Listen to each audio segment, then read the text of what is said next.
Hello out there, YouTube. I am Tiffany. Welcome back to my channel. And today I'm going to share some Tiffany's tips with you. So I've been away for a little while. I had to go on a little bit of a hiatus. I had to do some self-healing work. I think that we all go through life experiences and we have to take a little time out from certain things just to work on ourselves. So that's what I've been doing, but I'm back and I'm here to share some tips with you today. So today's topic is going to be about healing from a traumatic birth experience. So the other day, I was somewhere. I'm not going to disclose the location of where I was, but I was somewhere and there was a lady there that was pregnant and she passed out for whatever reason. I don't know what happened, but she passed out and I literally froze in place. I could not move.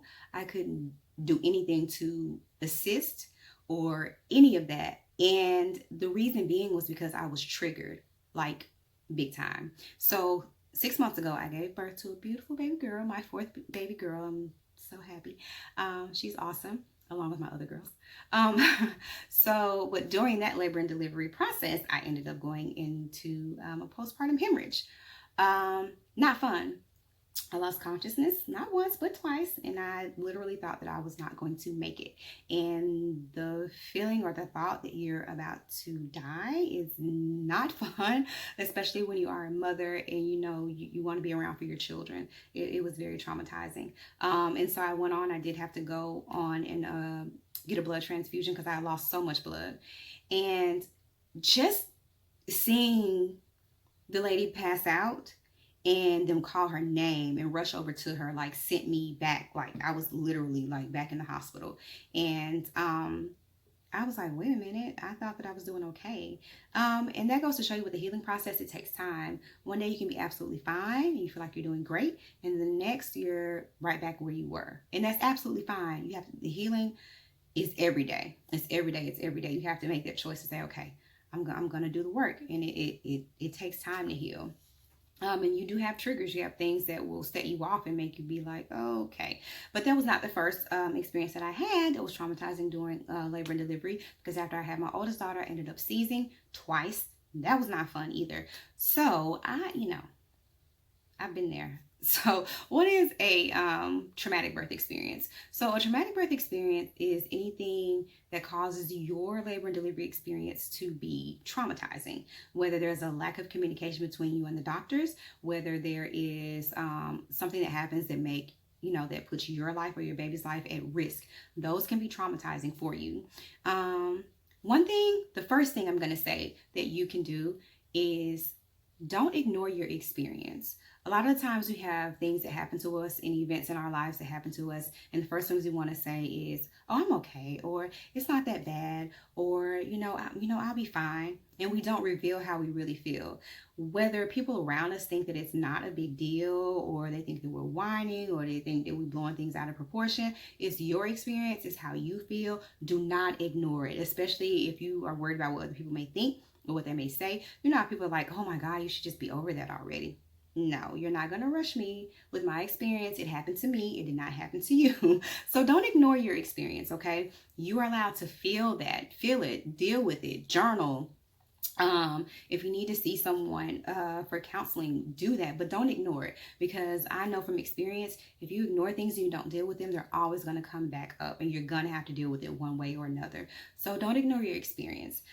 The second thing to do in the healing process of recovering from a traumatic birth experience is to educate yourself on what happened. So after I had my seizures from eclampsia, I educated myself on what eclampsia was. Had no knowledge prior to that, didn't know it was even a possibility.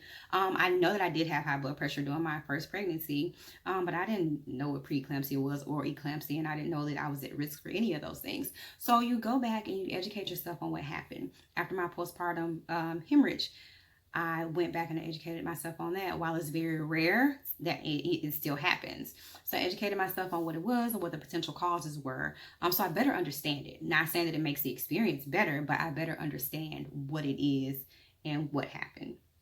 The third thing to do is not to rush into another pregnancy, right? So sometimes when we feel like we're robbed of an experience, we want to go back and do something again to try to get the experience that we were hoping for, okay?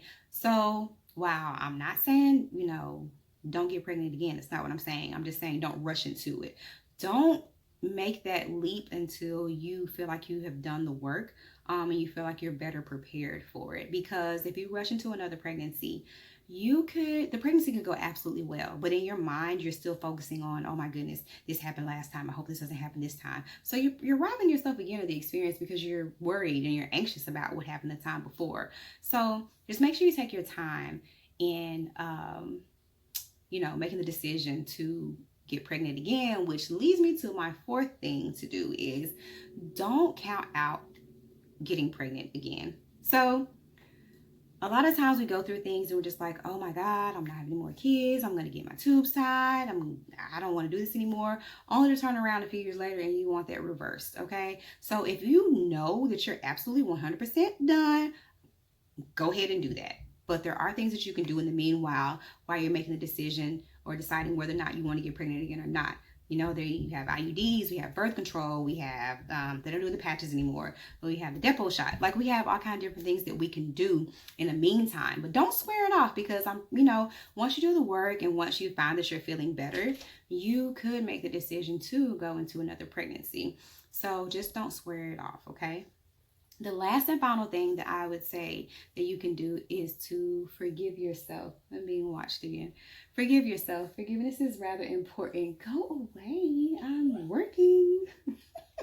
Forgiveness is important. I feel like a lot of the times things can happen to us and we blame ourselves and we feel guilty. Okay. But some things happen to us that we cannot prevent. We had no clue were going to happen or anything like that. So you have to work hard to forgive yourself and say, you know what? It's okay. I'm still here. For whatever purpose, I'm still here. So we have to make the best of it, while I'm still here and be grateful for those things. So just to recap, you have to forgive yourself. Don't rush into another pregnancy. I'm all out of order, but you get what I'm saying. So forgive yourself. Don't rush to another pregnancy. Don't count out pregnancy. Educate yourself on what happened, and also don't ignore your experience. If you have not had the chance to, please, like I said, go and check out my website at www.tipstipsforwellness.com. I have everything there that's pregnancy and postpartum related. I'm also working on some things that I have coming up pretty soon. And my children, they're I got 4 girls, so like 2 of them are just like trying to come in here. So yes, I'm working on some things that I'm going to be coming back and sharing with you all, but I just wanted to do a quick video because I've been out for a little bit and I just wanted to come back and say hello to everyone and share that with you, and I hope you all have a wonderful week. Bye.